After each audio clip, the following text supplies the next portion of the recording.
Assalamualaikum warahmatullahi wabarakatuh. Alhamdulillahirrabbilalamin. Bihi nasta'in wa ala umuri dunya wa din. Wassalatu wassalamu ala asrafil anbiya wal mursalin. Sayyidina Muhammadin wa ala alihi wa sahbihi ajma'in, amma ba'du. Yang saya hormati dosen pengampu mata kuliah Usul Fiqh Pak As'ad Umar dan teman-temanku yang kami banggakan. Kami dari kelompok 3 yang beranggotakan Firda Nur Hakiki, saya sendiri Muhammad Zulkifli Wakid dan Ahmad Syifaur Rahman yang akan memaparkan tentang istishab. Pengertian istishab. Istishab secara lugawi berasal dari kata istashabah. Istashabah dalam sigat istif'al yang artinya tolabus sahabah, mencari persahabatan. Yang tibarus sahabah, menganggap bersahabat, dan tolabus sahabah, mencari teman. Atau bisa disimpulkan bahwa pengertian istishab secara lugawi ialah mendekatkan sesuatu peristiwa dengan hukum tertentu dengan peristiwa lainnya, sehingga keduanya dinilai sama status hukumnya. Sedangkan istishab menurut istilahi para ulama usul berbeda-beda dalam memberikan pengertian istishab, tetapi intinya memiliki arti yang sama. Di antaranya ialah satu, menurut Asy-Syaukani, istishab adalah tetapnya atau hukum sesuatu selama belum ada dalil lain yang merubahnya.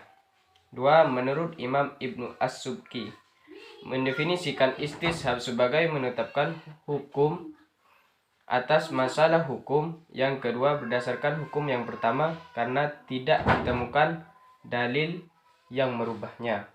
3. Menurut Imam Ibnu Qayyim Al-Jauziyah, mengartikan istishab sebagai melanggengkan hukum dengan cara menetapkan hukum berdasarkan hukum yang sudah ada, atau meniadakan hukum atas dasar tidak adanya hukum sebelumnya. Konsep istishab. Konsep istishab sebagai metode hukum mengandung 3 unsur pokok, yaitu waktu, ketetapan hukum, dan dalil. Waktu. Istishab menghubungkan 3 waktu sebagai satu kesatuan, yaitu waktu lampau, sekarang, dan yang akan datang.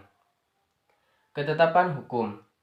Ada 2 ketetapan hukum, yaitu ketetapan hukum boleh atau isbat dan ketetapan hukum yang tidak membolehkan. Dalil.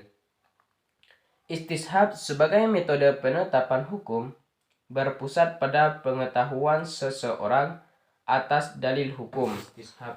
Macam-macam istishab ada 4. Yang pertama, istishab hukum al-ibahah al-ashiyah, yang artinya tetap berlakunya hukum mubah yang dasar. Yang kedua, istishab madalla asyar'au al-aqla wujudiyah, yang artinya istishab terhadap sesuatu yang menurut akal atau syarak diakui keberadaannya. Yang ketiga, istishab al-umum ila al-umumi ila al-yadid at-tashhid. Dan yang keempat, istishab al-qasbi al-was, yang artinya tetapnya suatu hukum yang secara khusus berlainan dengan sifat. Kaidah-kaidah dalam istishab. Para ulama fikih menetapkan beberapa kaidah umum yang didasarkan kepada istishab.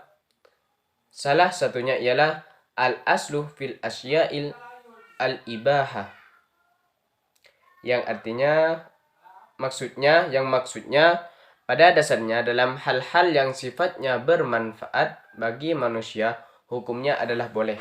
dimanfaatkan. Melalui kaidah ini, maka seluruh akad dianggap sah selama tidak ada dalil yang menunjukkan hukumnya batal. Sebagaimana juga pada sesuatu yang tidak ada dalil syarak yang melarangnya, maka hukumnya adalah boleh. Sekian pemaparan dari kelompok 3. Apabila ada tutur kata yang salah, kami memohon maaf yang sebesar-besarnya. In kana kalami khata'an famin nafsi wa in kana sahihan faminallah. Wassalamualaikum warahmatullahi wabarakatuh.